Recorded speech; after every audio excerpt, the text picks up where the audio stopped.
A reading from the Holy Gospel according to John. There was a wedding at Cana in Galilee. The mother of Jesus was there, and Jesus and his disciples had also been invited. When they ran out of wine, since the wine provided for the wedding was all finished, the mother of Jesus said to him, "They have no wine." Jesus said, "Woman, why turn to me? My hour has not yet come." His mother said to the servants, "Do whatever he tells you." There were 6 stone water jars standing there, meant for the ablutions that are customary among the Jews. Each could hold 20 or 30 gallons. Jesus said to the servants, "Fill the jars with water," and they filled them to the brim. "Draw some out now," he told them, "and take it to the steward." They did this. The steward tasted the water, and it had turned into wine. Having no idea where it came from, only the servants who had drawn the water knew, the steward called the bridegroom and said, "People generally serve the best wine first and keep the cheaper sort till the guests have plenty to drink, but you have kept the best wine till now." This was the first of the signs given by Jesus. It was given at Cana in Galilee. He let his glory be seen, and his disciples believed in him. So as we now get back into the liturgical season of ordinary time, the Church presents us with this passage from towards the beginning of St. John's Gospel. It's John's account of the first of Jesus' signs, the first of his miracles. Jesus has by this point called his apostles, he has been baptized, and now they are going with him and with his mother to a wedding. In our current age, we're used to weddings being expensive affairs, but they don't tend to last for much longer than an afternoon going into the evening. But for the Jewish people of Jesus' day, this was much different. A wedding celebration for them lasted 7 days and would have a revolving set of guests coming to the wedding to celebrate with the bride and the groom. So you can imagine just how much food and how much drink was needed to cater for a 7-day wedding celebration. But on this particular occasion, something has gone wrong. And who notices what it is that has gone wrong? But Mary, the mother of Jesus. They have run out of wine, and to spare the embarrassment of the bride and the groom, Our Lady brings this need to her son's attention. And notice here that Mary is not telling Jesus to do anything, but that nonetheless there is an implicit request in what she says. It's a bit like when I think of back home and my dad is going out for something or another, and my mum says to him in passing, "We're running out of milk." She's not told him to go to the shop and to buy some more milk, but he understands nonetheless what he needs to do, that he needs to pop into the shop on his way back home. Mary here does much the same. She brings something to her son's attention with the hope that he is going to do something about it. She has approached him and made a prayer of intercession, approaching him and presenting a need to him, just like we do in our prayer.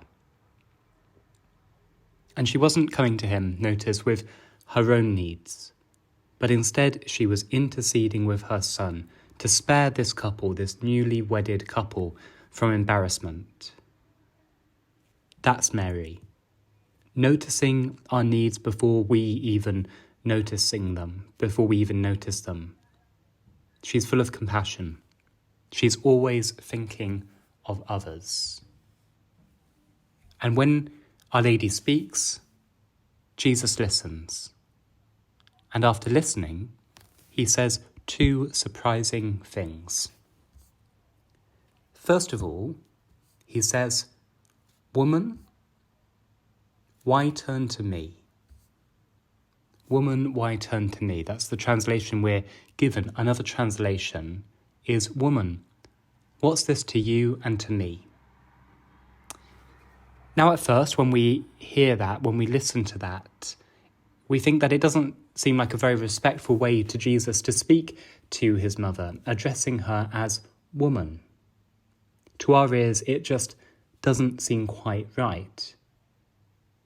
But let me suggest what many of the fathers of the church, the patristic fathers, suggested, that what Jesus was doing here by calling her woman was by no means a term of disrespect. In fact, that title of woman in his day would have been a fairly respectful form of greeting, a fairly beautiful way of greeting a woman. By saying, woman, what's this to you and to me? He is trying to make us think of the first time that that word woman is used in the Bible. He's making us go back, as it were, right to the beginning of the book of Genesis, with the first woman, Eve. Now that woman, Eve, prompted Adam to eat the fruit of the tree and make the original sin. But this woman, Mary, is prompting her son to perform the first of his miracles and begin his public ministry. There's a great similarity then between these two biblical figures. So Jesus is not rebuking Our Lady in any way, but instead he is looking at her with love and recognizing her place in our own salvation as the new Eve. So that's the first thing he says, woman, what's this to you and to me? The second thing he says is, my hour has not yet come. Whenever Jesus speaks about his hour in St. John's Gospel, he is speaking of his passion and his death. Jesus understands that Mary is prompting him to begin his public ministry, and he knows that once he does that, there is no going back. He has his apostles by his side, and once he shows them who he truly is, he will be propelled towards the cross. Mary is asking him to reveal himself to be who she knows him to be, the Messiah, the Holy One of God.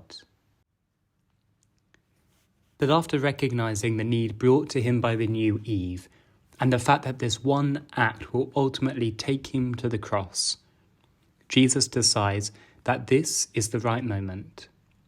And without even speaking, just through eye contact, Mary knows he is ready, and she gives this instruction to the servants. Do whatever he tells you. Do whatever he tells you. Those are the last words of hers recorded in the Bible. They are Our Lady's final testament. They are her instruction for each one of us as well, to do whatever Jesus tells us to do. So the water is prepared and Jesus turns it into wine. He performs the first of his signs. So from all this, can I suggest 2 takeaway points? First, Mary could have decided that it was a bad moment for her to bring this request to Jesus. After all, he was at a party in the midst of celebrating. But nonetheless, Mary brought a need to him. And there's a lesson for us there. Approaching Jesus in prayer can often be difficult. It often feels to us like it's an inopportune moment to pray. But the reality is that there is never a bad moment to come to Christ and to present our needs and the needs of others to him. In fact, he desires that we do just this, each and every day, following the example of his Holy Mother. Secondly, I think we should take the final words of Mary with utmost seriousness. That when her son tells us to do something, whether that something be very concrete, like following the commandments that he has given us, or whether it be something more personal, like responding to something that he has placed on our hearts, whatever way he has spoken to us, that we should do just what she says, that we should remember her final words to us in the scriptures, and that we should do whatever her Son tells us to do.